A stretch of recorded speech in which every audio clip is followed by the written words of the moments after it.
It's the one industry that is not molded by competition, which leads to better patient/customer experience.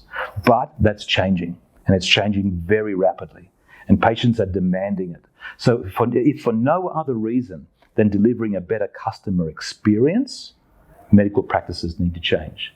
The other reason is the doctor's experience and their quality of life. You know, there are these stalwarts of medical practice, these mature practitioners, the old guard of medicine, who have been selfless and have had families that have been supportive and happy for them to work inhuman hours and deal with incredible levels of stress and pressure.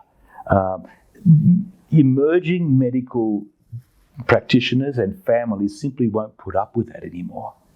And so medical practices need to change if they're going to continue to be owned by doctors in order to address what I call the lifestyle crisis that most doctors and the medical profession is facing.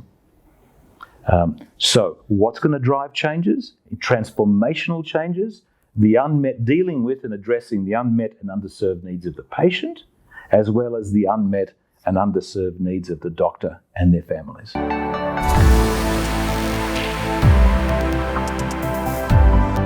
It's almost impossible for the one doctor in the one practice to have the time and resources to adopt all the innovation that is landing on healthcare shores like a tidal wave. The only way to afford that is to provide scale through the group practice.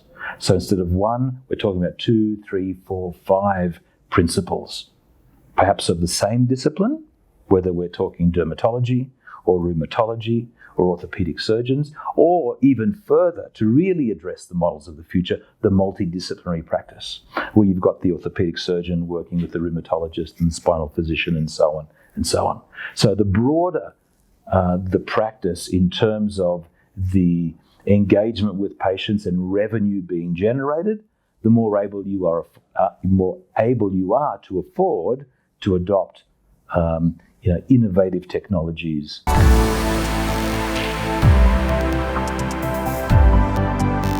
So artificial intelligence, machine learning, data-driven prediction, this confluence of advancing technologies has already, sorry to say, proven itself to be more efficient and effective at diagnosing than individual doctors.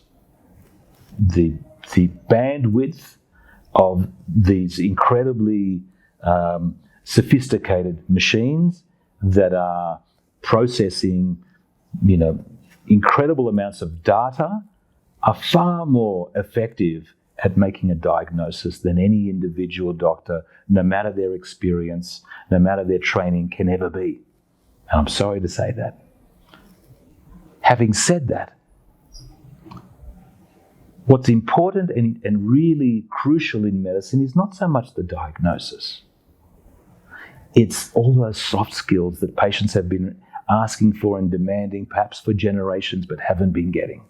And that is information, communication, education, treatment compliance. How do we take the diagnosis and ensure that our patient receives the best possible treatment to ensure that they beat that diagnosis, that the odds are with them as opposed to against them? That's the role of the doctor.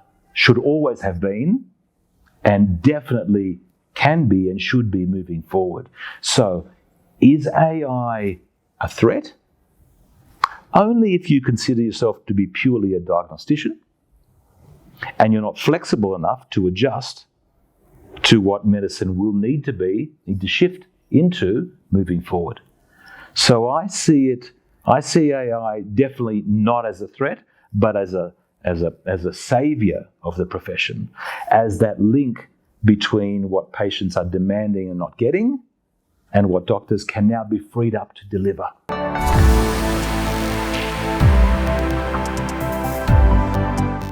Doctors work longer than they need to.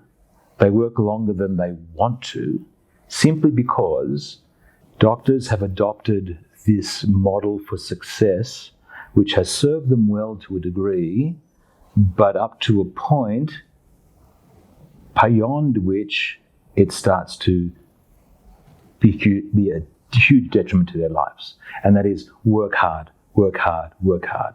Work hard to get into medicine. Work hard to get into the medical stream or the specialty training that you'd like to get into. Work hard to pass all your exams and then to become a qualified specialist or GP, whatever the particular branch of medicine you're into. Work hard to set up your practice. Work hard to get the referrals and the patients through the door. There's no planning in any of this. It's one step at a time. And when asked the question, what should you should be planning, what are you thinking your future should look like? The answer is, well, I'm already there. What else do I need to do? And the problem with that kind of thinking and without planning and simply working hard is that you end up having to do that for the rest of your life. If you plan based on a particular vision, a goal, a purpose, if you have a picture that you're painting as to what success looks like, and what you should be looking at is a threefold picture. What should my practice look like in order to best deliver on my promise to the community that I've set out to serve? What should my financial life look like so that my lifestyle needs are met by my investments and the income from my assets as soon as possible in order to allow me to slow down at work or practice only the medicine I want to, not the medicine I have to? And then the third goal should be around, well, what does my life look like? On a day-to-day basis, what does my life look like? Do I want to and do I have breakfast with my children in the morning? Where do I go on holidays? Have I got the time and the freedom and the flexibility to spend time with my family and with my loved ones and indulging the passions that are important to me? So these are the three main areas: business, financial, and personal life, that we should have a vision for. We should have a very detailed picture of what the ideal life looks like in each of those three aspects of our lives. And then once we've got that, then it's all a question of planning and building an infrastructure to achieve that.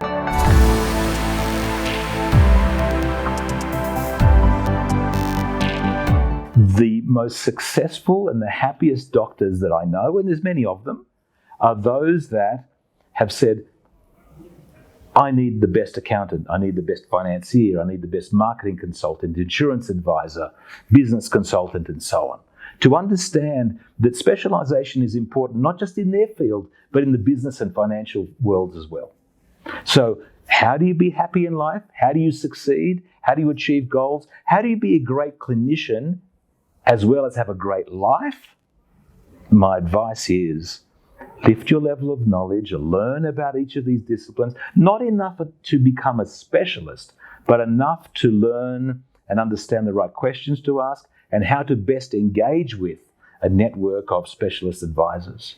And those advisors will work with you in a collaborative fashion. They will be part of your team that are driving you towards business success, financial success, and lifestyle success.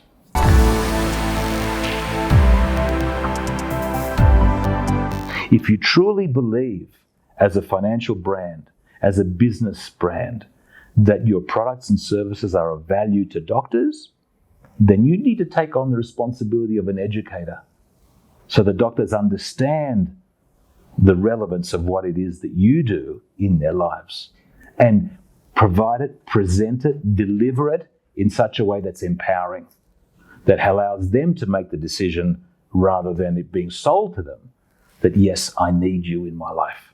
So that's what the South African Health Business Academy is all about. SABA is about delivering a curriculum that delivers education, that lifts doctors' level of knowledge so they can make informed decisions. And Investec, as one of the key and foundational partners of SABA, will help to, propel this education across the broadest possible range of South African doctors.